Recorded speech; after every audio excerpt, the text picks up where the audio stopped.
ये अचानक नहीं हुआ है, ये एक पूरे डिजाइन के तहत हो रहा है। ये कोई एंकर की बदमाशी नहीं है, एक एंकर की बदमाशी नहीं है। ये अचानक नहीं हो रहा है कि किसी हिंदी न्यूज चैनल का एंकर खड़ा होकर कह रहा है भारत माता की जय के नारे लगवाएं। तो लगाइए, आप रोज शुरू कीजिए। किसने कहा, किसको रोका था? लेकिन हमारा काम जो है कि हमारा काम था इंफॉर्मेशन देना, सरकार से सवाल करना, नागरिक को कबीर बनाना हमारा काम था और संत रविदास बनाना हमारा काम था। हम नागरिक को भक्त बना रहे हैं। हिंदुस्तान के नागरिक कबीर होकर ही लोकतंत्र बचा सकते हैं और रविदास होकर ही लोकतंत्र को बचा सकते हैं।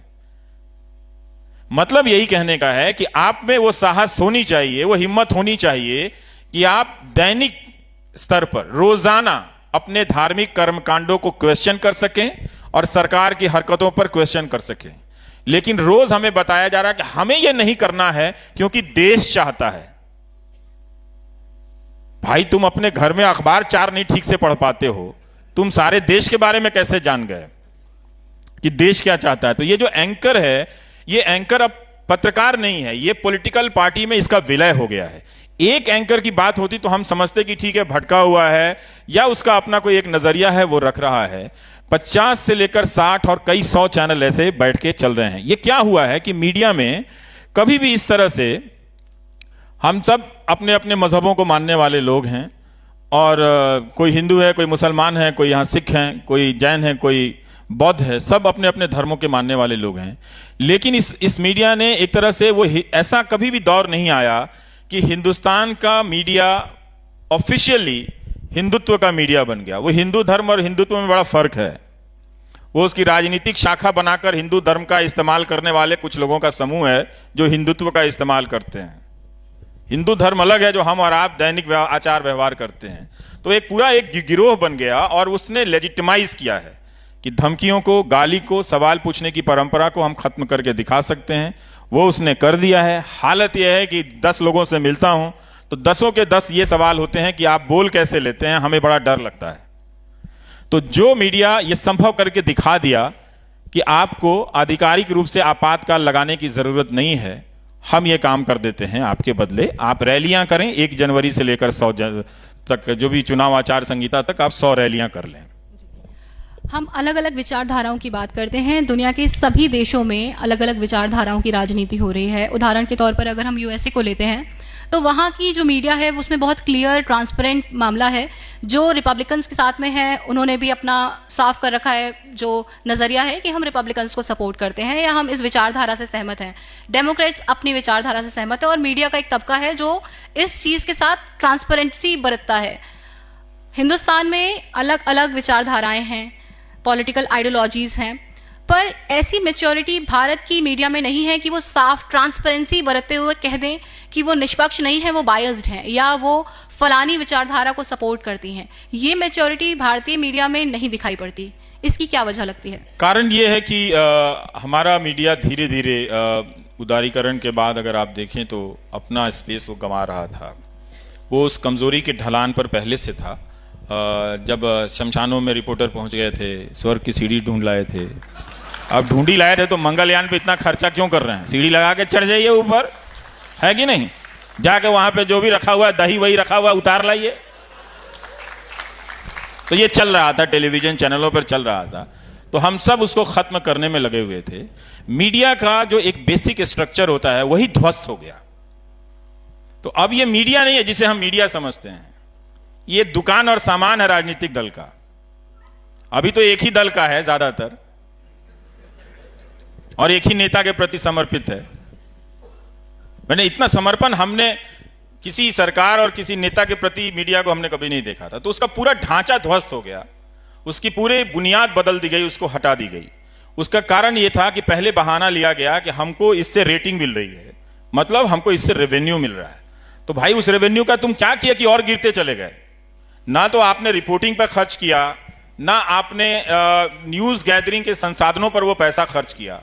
लेकिन आप ये बताते रहे उनके सीईओ कि हमें रेटिंग चाहिए तब हमें ऐड मिलता है। ये विज्ञापन देने वाली कंपनियों का भी दिमाग खराब हो गया है। अपना प्रोडक्ट का विज्ञापन वो कितना सुंदर बनाते हैं, भले प्रोडक्ट अच्छा हो या नहीं हो, कितना बढ़िया बनाते हैं। और जिस प्लेटफॉर्म पे वो अपना ऐड देते हैं वो कितना घटिया है, देखिए जरा। दिन भर उस समाज में आग लगा रहा होता है, वहां पर अपना वो साबुन तेल बेचने चले आते हैं। तो भाई आप आंख से नजर से कुछ तो दिमाग लगाइए कि आप एक 30 सेकंड का ऐड बनाने में इतनी मेहनत करते हैं और इतने क्लास का ऐड बनाते हैं, तो ऐसी जगहों पर क्यों दे देते हैं जिसकी कोई अपनी वक्त नहीं है, जिसका कोई अपनी स्टैंडिंग नहीं है। तो हम गिर रहे थे 2000 पहले से। मीडिया ने अपनी तमाम नैतिकताओं को ध्वस्त कर दिया था। जो चैनलों की जो दुनिया है, अखबारों की दुनिया में भी यही प्रक्रिया चल रही थी। हाँ, उसके बाद तैयार था पूरा मीडिया कि कोई ऐसा हुकूमत आ सकता है, कोई नेता ऐसा आ जाए जो चाहे तो इसको अपने हिसाब से नचा सकता है, अपने पार्टी मुख्यालय में बुलाकर उनको पर्चा दे सकता है कि आपको यही यही करना है, वही वही होता है, और सारे इस तरह से पीछे बढ़ते चले गए। आर्थिक ताकत मीडिया में कभी रही नहीं। मीडिया जिनके पास रहा, मालिकाना हक का सवाल आपके सवाल से जुड़ जाता है। अब तो एक ही मालिक है, वो कब कितने चैनल खरीद लेते हैं पता ही नहीं चलता है। जब सारा चैनल खरीद लेंगे तो जियो जियो होता रहेगा,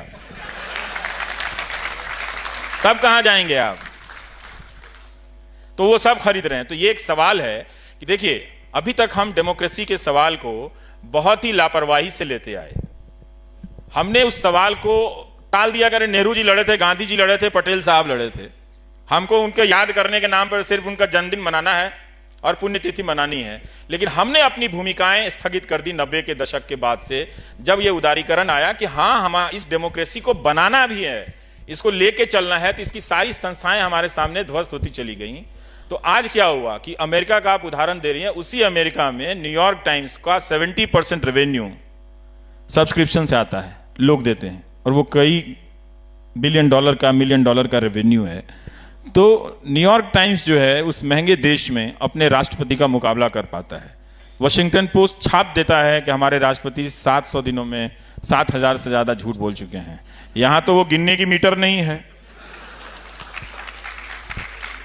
वरना हमारे प्रधानमंत्री ने एक काम तो किया ही है, कई और अच्छे कामों के साथ, कि उन्होंने पब्लिक स्पेस में झूठ को लेजिटिमाइज कर दिया है कि झूठ बोल सकते हैं आप ये भी झूठ बोल सकते हैं कि जो न्यू पेंशन स्कीम में अपना रजिस्ट्रेशन कराते हैं वो रोजगार बढ़ गया। बहुत सारे लोगों ने बताया कि हम तो 20 साल से नौकरी कर रहे थे, अब पेंशन मिलने वाला नहीं। रिटायरमेंट के समय हमने एनपीएस खोला तो हम एम्प्लॉयमेंट में गिना गए। बताइए, तो रिटायरमेंट के समय के लोगों को एम्प्लॉयमेंट में गिन देने का काम लोकसभा में खड़ा होकर हमारे प्रधानमंत्री कर सकते हैं, और विपक्ष की वैसी कोई तैयारी नहीं है, होमवर्क नहीं है। तो इस लोकतंत्र में चाहे आप नागरिक हैं, चाहे आप अपोजिशन हैं, चाहे आप न्यूज एंकर हैं या कोई भी हैं, बिना सीरियस होमवर्क किए हुए आप डेमोक्रेसी में पार्टिसिपेट ही नहीं कर सकते हैं। अगर आप गंभीरता से अपना होमवर्क नहीं करेंगे, चाहे वो मीडिया हो, चाहे सिटीजन हो, चाहे वो सोशल ग्रुप हो, ये हम सब की आंखों के सामने भरभराता हुआ गिर रहा है। हमें नहीं मालूम कि जो दूसरी व्यवस्था आ चुकी है, जब वो आधिकारिक रूप से अपना ऐलान करेगी, तब आपकी, हमारी या उनकी, जिनको नहीं मालूम है, जो इंफॉर्मेशन लेस होकर घूम रहे हैं झंडा लेकर, हर बात में झंडा लेकर निकल गए हैं। सहारनपुर में भी लोग निकल गए बंदूक लेके कि हम सीमा पे जा रहे हैं अपनी दुनाली लेके, और वीडियो भेज दिया उन्होंने। तो हमको सब समझना चाहिए कि किसका क्या काम है। तो इसका आप कुछ भी नहीं हो सकता है।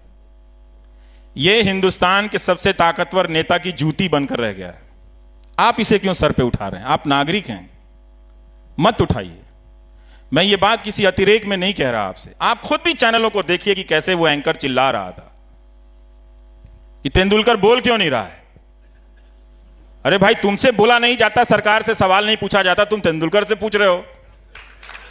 तुम पूछ लो ना सरकार से कि पुलवामा पे हमला हुआ, आप रैली संबोधित कर रहे थे, अपनी सरकार की योजनाएं गिना रहे थे आप। 7 दिन बाद जब कश्मीरी लड़कों को मार दिया जाता है, पीट दिया जाता है, तब कहते हैं हमारी लड़ाई कश्मीर से है, कश्मीरियों से नहीं है। ये आप पहले दिन भी कह सकते थे जब आपका होम मिनिस्टर कह रहा था। तो पूछने की उनमें हिम्मत नहीं है। तो वो क्या करता है कि ध्यान ना जाए कि ये सरकार से पूछना हमारा काम है, तो आपके ही बीच कह रहा है कि आप इनसे क्यों नहीं पूछ रहे हैं, ये एंटी नेशनल है। अब वही 4 लोग एंटी नेशनल इनको मिले इतने बड़े देश में, 4 एंकर और एक वकील। अब उनसे बोर हो गया तो एक तेंदुलकर गावस्कर को खोज के ले आए। जिस गावस्कर और तेंदुलकर ने अपने क्रिकेट के जरिए हमको अपने इंडियननेस में, हिंदुस्तानियत पे गर्व करना सिखाया, अपने हुनर को साधना सिखाया कि हम भी जीत सकते हैं, वेस्ट इंडीज की टीम को हटा सकते हैं, उस गावस्कर से भी आप पूछ सकते हैं। यही आपके सामने हुआ, यही इस मीडिया ने किया। तभी मैं कहता हूं, मेरा बस चलता तो मैं देश के हर आदमी से कहा आता कि तुम इस 2.5 महीने के लिए टेलीविजन चैनल मत देखो, इसने तुम्हारे मुल्क की बर्बादी का ठेका लिया हुआ है। इसमें ना तुम्हारी आवाज है ना तुम्हारी बात है। एक और बात मैं कहना चाहता हूं, भटक जाऊंगा, कि इस मीडिया ने क्या किया है कि पब्लिक को ही डिलेजिटिमाइज कर दिया है। डेमोक्रेसी में पब्लिक एक लेजिटिमेट यूनिट होती है। अब आप देखेंगे इन चैनलों पे पब्लिक का कोई इशू नहीं है, कोई इशू पब्लिक का नहीं है। किसी भी तरह से किसान आते हैं तो किसान का इशू नहीं है। ये आजकल अर्धसैनिक बलों की तरफदारी करने में लगे हुए हैं, उनकी शहादत का फायदा उठा रही है न्यूज चैनल वाले। लेकिन जब वो आए थे हजारों की संख्या में, अपने पेंशन की मांग को लेकर कोई नहीं गया था, कोई नहीं गया था। और आज भी मैं कहता हूं कि तुम 1 घंटे का प्रोग्राम इनके पेंशन के लिए करके दिखा दो, करके दिखा दो, वो नहीं कर पाएगा। तो उसने, हर किसी ने जाके जो नागरिकों को, जो पब्लिक को डिलेजिटिमाइज किया है इस टेलीविजन ने, अगर पब्लिक ये बात नहीं समझेगी तो बहुत देर हो चुकी है। अब इस देरी का नतीजा भुगतने का टाइम आ